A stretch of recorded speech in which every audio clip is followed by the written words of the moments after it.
یہ مدارس کس طرح قائم ہوئے تھے اس کی تو مختصر داستان یہ ہے کہ جب انگریز نے ہندوستان کے اوپر قبضہ جمایا تو اس نے ایک طرف تو انتہائی وحشت و بربریت کے ساتھ، انتہائی سفاکی کے ساتھ یہاں کے حریت پسند انسانوں کو قتل کیا. وحشت و بربریت کا ایسا مظاہرہ ہوا. آج یہ قومیں جو یورپ کے اندر آباد ہیں، چاہے وہ انگریز ہوں یا جرمن ہوں یا فرینچ ہوں یا پرتگیز ہوں، یہ سب آج بڑے مہذب کہلاتے ہیں، اور ان کو یہ سمجھا جاتا ہے کہ وہ اس دور کے اندر تہذیب کے علمبردار ہیں، انسانیت کے علمبردار ہیں. لیکن ان کی تاریخ دیکھو، قریبی تاریخ، زیادہ عرصے کی نہیں. انہوں نے ساری دنیا کے امن پسند مسلمانوں ہی کو نہیں بلکہ ساری دنیا کے انسانوں کو اپنی وحشت و بربریت کا ایسا نشانہ بنایا جس کا مثالیں ملنی مشکل ہے. یہ جب ہندوستان میں آئے اور بڑے مکر و فریب کے ساتھ ہندوستان کے اوپر اپنا اقتدار قائم کیا، اس وقت ہندوستان کے اوپر مغلیہ سلطنت قائم تھی. وہ عرصہ دراز سے، صدیوں سے مسلمانوں کے زیر اثر چلی آ رہی تھی، اور الحمدللہ مسلمانوں کے عہد حکومت میں عدل و انصاف کا ایسا نظام تھا کہ اس میں حالانکہ ہندو اکثریت میں تھے، اس کے باوجود ہندوؤں کے ساتھ عدل و انصاف کے ساتھ کام لیا جاتا تھا. کوئی اسلامی حکومت اگر کہیں قائم ہوتی ہے تو اس میں اس بات کی ضمانت دی جاتی ہے کہ جو غیر مسلم شہری ہمارے ہاں مقیم ہیں اور وہ ہمارے احکام کے تابع ہیں، تو ان کے جان مال آبرو کو اسی طرح محفوظ رکھا جائے گا جیسا کہ مسلمانوں کی جان مال آبرو کی حفاظت کی جاتی ہے. آپ حضرات نے جو درس نظامی پڑھتے ہیں اس میں آپ نے پڑھا ہوگا کہ ذمی ان غیر مسلم شہریوں کو کہا جاتا ہے جو مسلمان ریاست کے اندر آباد ہیں اور وہ مسلمان ریاست کے تابع ہیں، یعنی اس کے احکام کو قبول کرتے ہیں، ان کو ذمی کہا جاتا ہے. اور ذمیوں کے حقوق بڑے فراخ دلانہ ہیں. خود نبی کریم سرور دو عالم صلی اللہ علیہ وسلم نے ارشاد فرمایا کہ اہل ذمہ کے ساتھ ہمارا ایک معاہدہ ہوتا. معاہدہ یہ ہوتا ہے کہ ان کی جان مال آبرو کا تحفظ کیا جائے گا. رسول کریم سرور دو عالم صلی اللہ علیہ وسلم نے ارشاد فرمایا کہ جو ہمارے ریاست میں جو غیر مسلم آباد ہیں ان کی جان مال آبرو کا ہم نے ذمہ لیا ہوا ہے. حضور اقدس صلی اللہ علیہ وسلم فرمایا کہ جو شخص کسی غیر مسلم کو، ہماری ریاست کے باشندے غیر مسلم کو، کوئی اس کے جان پر حملہ کرے گا، اس کے مال پر حملہ کرے گا، اس کے آبرو پر حملہ کرے گا، تو وہ اللہ تبارک و تعالیٰ کے ساتھ کیے ہوئے عہد کو پامال کرے گا. اور اس میں یہ الفاظ ہیں فلا یرح رائحۃ الجنہ، یعنی جو شخص کسی غیر مسلم شہری کو اس کے جان مال آبرو کے اوپر حملہ کر کے اس کے ساتھ معاہدہ توڑے گا، وہ جنت کی خوشبو بھی نہیں پائے گا. یہ الفاظ ہیں رسول کریم صلی اللہ علیہ وسلم کے. چنانچہ اسلامی حکومتیں جہاں جہاں قائم ہوئیں ان میں غیر مسلم شہریوں کا پورا تحفظ کیا گیا. حضرت فاروق اعظم رضی اللہ تعالی عنہ جب ان کو زخمی کیا گیا اور ابھی وفات نہیں ہوئی تھی بلکہ آپ زخمی تھے، اس وقت آپ نے اپنے بعد کے لوگوں کو کچھ وصیتیں فرمائی. ان وصیتوں میں جہاں یہ تھی کہ بھئی تم سارے مسلمانوں کے ساتھ اچھا برتاؤ کرو گے، وہاں ساتھ ساتھ حضرت فاروق اعظم نے یہ وصیت فرمائی تھی اپنے بعد والوں کو کہ تمہارے ملک میں جو غیر مسلم مقیم ہیں تم ان کے ساتھ جو معاہدہ ہوا ہے اس معاہدے کی پوری پابندی کرنا. اگر کوئی ان پر حملہ کرے، اگر ان پر کوئی حملہ کرے اس کے خلاف تمہیں جہاد کرنا ہوگا. مسلمانوں غیر مسلموں کے اوپر اگر کوئی حملہ کرتا ہے تو اس کا تحفظ کرنے کے لیے اسلامی حکومت کا فرض ہے کہ وہ جہاد کر کے ان لوگوں کو کے ساتھ لڑے اور ان کا مقابلہ کرے جو غیر مسلموں کے اوپر حملہ آور ہیں. یہ الفاظ فاروق اعظم نے جاتے جاتے اپنی دنیا سے رخصت ہوتے ہوتے آپ نے یہ ارشاد فرمایا. آپ کا یہ جملہ ساری دنیا میں مشہور ہے کہ اگر فرات کے کنارے کوئی جانور اگر بھوکا مر رہا ہو تو مجھے خطرہ ہے کہ اللہ تعالیٰ مجھ سے سوال کرے گا کہ تمہاری دور حکومت میں فلاں جانور بھوکا مر گیا تھا.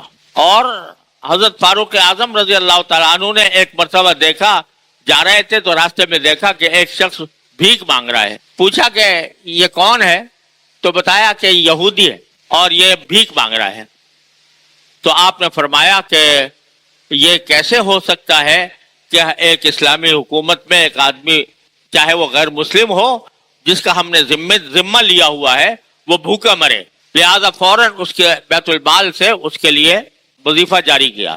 تو ساری اسلامی حکومتیں اس پر عمل کرتی آئی ہیں.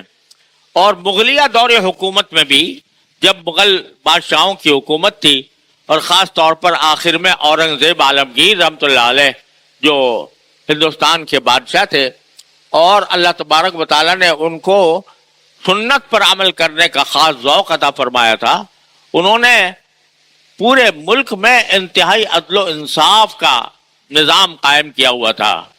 وہ حالانکہ اکثریت ہندوؤں کی تھی مگر ہندوؤں کے ساتھ بھی ان کا رشتہ اور ان کا معاملہ انتہائی فیاضانہ، انتہائی رحم دلانہ تھا.